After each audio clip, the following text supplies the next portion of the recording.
قال النبي صلى الله عليه وسلم أولى الناس بي يوم القيامة রাসূল আকরাম সাল্লাল্লাহু আলাইহি ওয়াসাল্লাম বলেন, কঠিন কিয়ামতের ময়দানে এক শ্রেণীর মানুষ আমি নবীর সবচাইতে নিকটে হবে। আমি নবীর কাছাকাছি এক শ্রেণীর মানুষ হবে। কিয়ামতের ময়দানে কঠিন মুহূর্তে এক শ্রেণীর মানুষ নবীর সবচাইতে কাছাকাছি হবে। নবী বলেন, সাহাবায়ে কেরাম জানুনি কিয়ামতের ময়দানে সবচাইতে নিকটবর্তী লোকটি কারা জানুনি? আল্লাহর নবী বলেন, কিয়ামতের ময়দানে ওই ব্যক্তি সবচাইতে আমার নিকটতম হবে, আমার কাছাকাছি হবে যেই মানুষটা আকসারুহুম আলাইয়া সালাতান, দুনিয়ার জমিনে আমার উপরে বেশি বেশি কইরা দুরূদ পাঠ করেছে। যেই মানুষটা যত বেশি দুরূদের আমল করবে, যেই মুমিনের কাছে দুরূদের আমল যত বেশি হবে, আল্লাহর নবীর বাসায় কঠিন কিয়ামতে আদালতে কিবরিয়াতে সে সবচাইতে বেশি নবীর কাছাকাছি হবে। সুবহানাল্লাহ। তাহলে বোঝা গেল যে সকালবেলা উপরে সাল্লাল্লাহু আলাইহি ওয়াসাল্লাম, দুপুর বেলা উপরে সাল্লাল্লাহু আলাইহি ওয়াসাল্লাম, রাস্তা দিয়ে চলতেছে জবানে জারি আছে সাল্লাল্লাহু আলাইহি ওয়াসাল্লাম।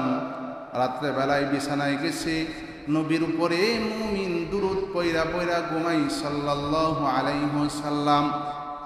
তাহলে যার নামে আমলে যত বেশি দুরূদের আমল আছে, কিয়ামতের ময়দানে আওলান নাসি বি ইয়াউমাল কিয়ামা, ওই ব্যক্তিটা আল্লাহর নবীর তত নিকটতম হবে।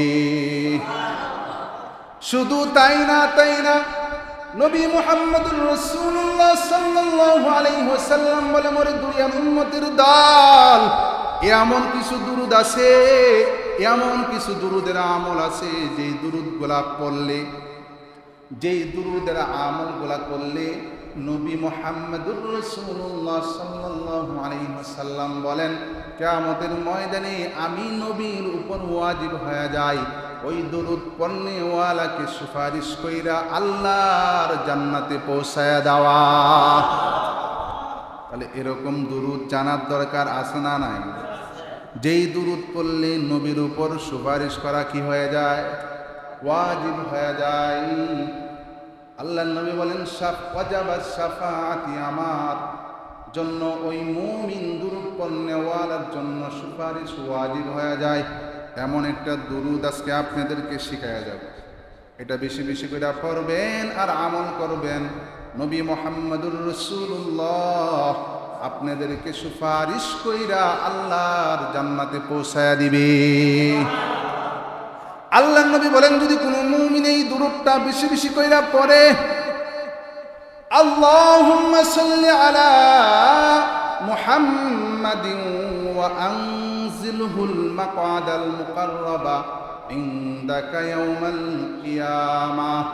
আবারও বলছি, খেয়াল করেন, আল্লাহর নবী বলেন, যদি কেউ এই দুরূদ বেশি বেশি কইরা পড়ে, আল্লাহুম্মা সাল্লি আলা মুহাম্মাদিন ওয়া আনজিলহুল মাকআদাল মুকাররাবা ইনদাকা ইয়াউমাল কিয়ামাহ, নবী বলেন এই দুরূদ পড়ার কারণে ওই দুরূদ পড়নেওয়ালার জন্য আমি নবীর উপরে সুপারিশ ওয়াজিব হয়ে যায়। আমি নবী কঠিন কিয়ামতের ময়দানে তার জন্য সুপারিশ করে তাকে আল্লাহর জান্নাত পর্যন্ত পৌঁছায় দিব। তাহলে এই দুরূদটা বেশি বেশি করে পড়ব তো ইনশাআল্লাহ।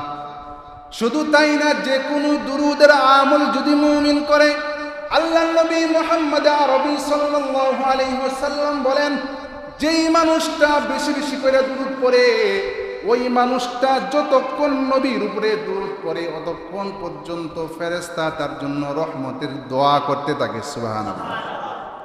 قال النبي صلى الله عليه وسلم ما من مسلم علي صلاة إلا صلت عليه الملائكة ما صلى علي নবী বলেন, মুসলমানের মধ্য থেকে কোনো মুমিন যদি আমার উপরে দুরূদ পাঠ করে, সে যতক্ষণ আমার উপরে দুরূদ পড়বে ততক্ষণ পর্যন্ত ফেরেশতারা তার জন্য রহমতের দোয়া করতে থাকবে। যদি আমরা এই মজলিসের মধ্যে বৈশা পড়ি সাল্লাল্লাহু আলাইহি ওয়াসাল্লাম, অথবা যদি পড়ি আল্লাহুম্মা সাল্লি আলা সাইয়্যিদিনা মুহাম্মদ, অথবা যদি পড়ি আল্লাহুম্মা সাল্লি আলা সাইয়্যিদিনা মুহাম্মাদিন নাবিয়িল উম্মি ওয়া আলা আলিহি ওয়া সাল্লিম তাসলিমা, অথবা যদি পড়ি আল্লাহুম্মা সাল্লি আলা মুহাম্মাদিন আবদিকা ওয়া রাসূলিক ওয়া সাল্লি আলাল মুমিনিনা ওয়াল মুমিনাত ওয়াল মুসলিমিনা ওয়াল মুসলিমাত, এই সবগুলাই হচ্ছে দুরূদ। যে কোনো একটা দুরূদ যদি কোনো মুমিন সব সময় পড়ে, যতক্ষণ পড়বে ততক্ষণ পর্যন্ত ফেরেশতারা তার জন্য রহমতের দোয়া করবে। সুবহানাল্লাহ। তাহলে দুরূদ পড়নেওয়ালার সঙ্গে কারা আছে? ফেরেশতারা আছেন, আল্লাহ আছেন। যতক্ষণ মুমিন দুরূদ পড়ে ততক্ষণ পর্যন্ত তার জন্য দোয়া করে কারা? ফেরেশতারা। যার জন্য ফেরেশতারা দোয়া করে তার উপরে মুসিবত আসতে পারে, পেরেশানি আসতে পারে? আসতে পারে না। মুহতারাম হাজরিন, শুধু তাই না, যদি কোনো মুমিন নবীর উপরে দুরূদ পড়ে, আমি শুরুতেই বলছিলাম দুরূদ হচ্ছে এটা নবী মুহাম্মদুর রাসূলুল্লাহ সাল্লাল্লাহু আলাইহি ওয়াসাল্লামকে ভালোবাসার অন্যতম নিদর্শন। যে যত বেশি নবীর উপরে দুরূদ পড়বে তার ভিতরে নবীর ভালোবাসা তত বেশি আছে। সুবহানাল্লাহ। আপনারা শুনছেন কিয়ামতের ময়দানে মানুষ হিসাব নিকাশ দেওয়ার পরে একটা ফুল পার হইতে হবে, যেটাকে বলা হয় ফুল সিরাতের ফুল। বুঝছেন না? মজার বিষয় হচ্ছে, আশ্চর্যের বিষয় হচ্ছে, যেই মুমিন দুনিয়ার মধ্যে দুরূদের আমল করছে, রাসূল আকরাম সাল্লাল্লাহু আলাইহি ওয়াসাল্লাম বলেন এই ফুল সিরাত, এই জায়গাটা বড় অন্ধকার। বড় কি? অন্ধকার। সবার জন্য কি না? অন্ধকার না, আবার সবার জন্য আলোকিতও না। নবী বলেন দুনিয়ার জমিনে যে মুমিন বেশি বেশি করে দুরূদ পড়েছে, ওই কঠিন কিয়ামতের ময়দানে ফুল সিরাতের ফুলে আমার উপরে দুরূদ পড়া তার জন্য নূর হয়ে যাবে, আলো হয়ে যাবে। সুবহানাল্লাহ। আর ওই দুরূদের নূর দিয়া, আলো দিয়া মুমিন ফুল সিরাত পার হইয়া আল্লাহর জান্নাতে চলে যাবে। قال النبي صلى الله عليه وسلم صلاة علي نور على الصراط يوم القيامة صلاة علي نور على الصراط। আল্লাহ নবী বলেন কিয়ামতের ময়দানে ফুল সিরাতের পারে আমার দুরূদ ওই দুরূদ পড়নেওয়ালার জন্য নূর হয়ে যাবে, আলো হয়ে যাবে। দুরূদ পড়নেওয়ালা ওই দুরূদের নূর আলো দিয়া ফুল সিরাত পার হইয়া মুমিন আল্লাহর জান্নাত পর্যন্ত পৌঁছে যাবে। তাহলে আপনি আমি যদি দুরূদ পড়ি, এই দুরূদ আমার জন্য ফুল সিরাতের পারে কি হবে? নূর হবে, আলো হবে। যেই আলো দিয়ে আমি কি পার হব? ফুল সিরাত পার হইয়া আল্লাহর জান্নাতে পৌঁছে যাব। তাহলে দুরূদ পড়ার দরকার আছে না নাই? মেরে মুহতারাম হাজরিন, দুনিয়ার মধ্যে যদি কোনো মুমিনের সম্মুখে আল্লাহর নবীর আলোচনা হয়, আল্লাহর নবীর আলোচনা হওয়ার পরেও মুমিন সে আল্লাহর নবীর উপরে দুরূদ পড়ে না, তার জন্য আল্লাহর নবী বদদুয়া করেছেন। তার জন্য আল্লাহর নবী কি করেছেন? বদদুয়া করেছেন। নবীর বদদুয়া কি সাধারণ নেই। আল্লাহর কাছে আল্লাহর নবী যা দোয়া করেছে আল্লাহ দোয়া কবুল করেছে। আল্লাহর নবী দুরূদ যারা পড়ে না তাদের জন্য বদদুয়া করে গেছে।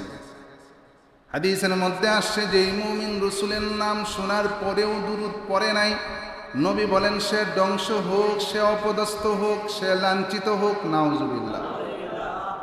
قال النبي صلى الله عليه وسلم رغم أنف رجل, আল্লাহর নবী বলেন ওই ব্যক্তি ধ্বংস হোক, অপমানিত হোক, লাঞ্ছিত হোক। মান যুকিরতু ইনদাহু ফালাম ইউসাল্লি আলাইয়া, নবী বলেন যার কাছে আমার নাম উচ্চারণ করার পরেও আমার নাম আলোচনা হওয়ার পরেও ফালাম ইউসাল্লি আলাইয়া, সে আমার উপরে দরুদ পড়ে নাই, সে ধ্বংস হোক, অপমানিত হোক, অপদস্থ হোক, তাদের জন্য আল্লাহর নবী বদ্ধ করে গেছে। তাহলে যে নবী মুহাম্মাদের নাম শোনার পরেও সাল্লাল্লাহু আলাইহি ওয়াসাল্লাম পড়ে না, তাদের জন্য আল্লাহর নবী বদ্ধ। এজন্য মুহতারাম হাজিরিন, যদি কোনো মজলিসে আল্লাহর নবীর নাম শোনা হয়, সঙ্গে সঙ্গে বলতে হবে সাল্লাল্লাহু আলাইহি ওয়াসাল্লাম। মন থাকবে তো ইনশাআল্লাহ? যদি কোনো মজলিসে নবীর আলোচনা হয়, নবীর নাম আসে, তখন সঙ্গে সঙ্গে কি বলতে হবে?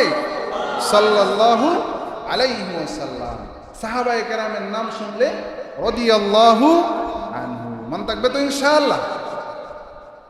আরেক হাদিসের মধ্যে আছে, নবী বলেন দুনিয়ার মধ্যে বড় বখিলকে জানো? কৃপণ। কৃপণ, বখিল এটা আরবি শব্দ, বাংলাতে কি বলা হয়? কৃপণ। দুনিয়ার মধ্যে সবচেয়ে বড় কৃপণ কে জানেন? আমিও আপনাদেরকে প্রশ্ন করতেছি, জানেন কে সবচেয়ে বড় কৃপণ? قال النبي صلى الله عليه وسلم البخيل الذي من ذكرت عنده فلم يصل علي أو كما قال عليه الصلاة والسلام। নবী মুহাম্মদুর রাসূলুল্লাহ সাল্লাল্লাহু আলাইহি ওয়াসাল্লাম বলেন, ও দুনিয়ার উম্মতের দল, দুনিয়ার মধ্যে ওই ব্যক্তি অনেক বড় বখিল, যার কাছে আমার নবীর নাম উচ্চারণ করার পরেও সে আমার উপরে দুরূদ পড়ে নাই। সে সবচেয়ে বড় বখিল, সে কৃপণ, যে নবী মুহাম্মদুর রাসূলুল্লাহ সাল্লাল্লাহু আলাইহি ওয়াসাল্লামের নাম শোনার পরেও জবান দিয়ে পড়ে নাই সাল্লাল্লাহু আলাইহি ওয়াসাল্লাম, নবীর নাম শোনার পরেও নবীর উপরে দুরূদ পড়ে নাই, তার চাইতে বড় বখিল আর কেউ হইতে পারে না। এই জন্য নবীর নাম শোনার সঙ্গে সঙ্গে দুরূদ পড়ব তো ইনশাআল্লাহ? রাজি আছি তো ইনশাআল্লাহ? আল্লাহ সবাইকে কবুল করুক, বলেন আমিন। দুরূদ এটা এমন এক আমলের নাম, আল্লাহর নবী মুহাম্মদুর রাসূলুল্লাহ সাল্লাল্লাহু আলাইহি ওয়াসাল্লাম বলেন, তোমরা তোমাদের মজলিসকে সুন্দর করবা, সুসজ্জিত করবা দুরূদের মাধ্যমে। যেই মজলিসের মধ্যে দুরূদ পড়া হয় না, এই মজলিসকে হাদিসের ভাষায় সৌন্দর্য মজলিস বলা হয় না। قال النبي صلى الله عليه وسلم زينوا مجالسكم صلاة علي। আল্লাহ নবী বলেন, মজলিসকে সুন্দর করবা, সুসজ্জিত করবা আমার উপরে দুরূদ পড়ার মাধ্যমে। সুবহানাল্লাহ। তার নবীর ভাষায় যেই মজলিসে যত বেশি দুরূদ পড়া হয়, সেই মজলিস নবীর ভাষায় তত সুন্দর। যেই মজলিসে দুরূদ পড়া হয়, ওই মজলিস নবীর ভাষায় অত বেশি সুসজ্জিত। সুবহানাল্লাহ। তো মুহতারাম হাজরিন, দুরূদের আমল এটা এমন এক আমলের নাম, আপনি সারা রাত্র ইবাদত করছেন, নফল ইবাদত করছেন, আল্লাহর কাছে চাইছেন, আল্লাহর কাছে যা কিছু বলছেন। একজন মুমিন ইবাদত করছে কিন্তু দুরূদের আমল করে নাই, সে সারা রাত্র ইবাদত করে যা পাবে, একজন মুমিন অল্প সময় দুরূদের আমল করেছে, দুরূদের আমলের বদলতে আল্লাহ বলবে সে সারা রাত্র দোয়া করছে, তারে যা দিবা না, যে অল্প সময় দুরূদের আমল করছে তারে এর চাইতে বেশি দেয়া দাও। সুবহানাল্লাহ। দুরূদের আমলের পাওয়ার এত বেশি। এর জন্য মুহতারাম হাজরিন, আল্লাহর নবী মসজিদে বসা, এক সাহাবী আয়েশা নামাজে দাঁড়ায় গেছে, নামাজ পড়া সাহাবী সালাম ফিরায় আল্লাহর কাছে দোয়া করে, আল্লাহ আপনি আমারে মাফ করে দেন, আমার উপরে দয়া করেন। আল্লাহর নবী সাহাবীরে দেখছে, ও সাহাবী আমার, তুমি যেমনে দোয়া করলা, আল্লাহর কাছে চাইলা, আল্লাহ তোমার দোয়া কবুল করবে না। কয় দোয়ার মধ্যে সর্বপ্রথম আল্লাহ পাকের শান অনুযায়ী আল্লাহ পাকের প্রশংসা করো। এই মনে রাখেন, দোয়া কেমনে করতে হয়, রাসূল দোয়া শিখাইতেছে, যে এমনি দোয়া করবে তার দোয়া সরাসরি আল্লাহর কাছে কবুল হয়ে যাবে। রাসূল বলেন, সর্বপ্রথম দোয়ার মধ্যে আল্লাহ পাকের শান অনুযায়ী আল্লাহ পাকের প্রশংসা করবা। আল্লাহ পাকের প্রশংসা করার পরে রাসূলের উপরে দুরূদ পড়বা, তারপর যা কিছু দরকার আল্লাহর কাছে চাইবা, আল্লাহ তোমাদের দান করবে। সুবহানাল্লাহ। এই সাহাবীর পরে আরেকজন সাহাবী আসছে, আয়েশা নামাজে দাঁড়াইছে, নামাজ শেষ করার পরে সে আল্লাহর প্রশংসা করেছে, নবীর উপরে দুরূদ পাঠ করেছে, তারপরে আল্লাহর কাছে দোয়া করেছে। ওই সাহাবীকে নবী বলেন, ও সাহাবী আমার, তুমি যেই পদ্ধতিতে দোয়া করেছো, নামাজ পড়েছো, তুমি আল্লাহর কাছে যা চাইবা আল্লাহ তোমার দোয়া কবুল করবে। সুবহানাল্লাহ।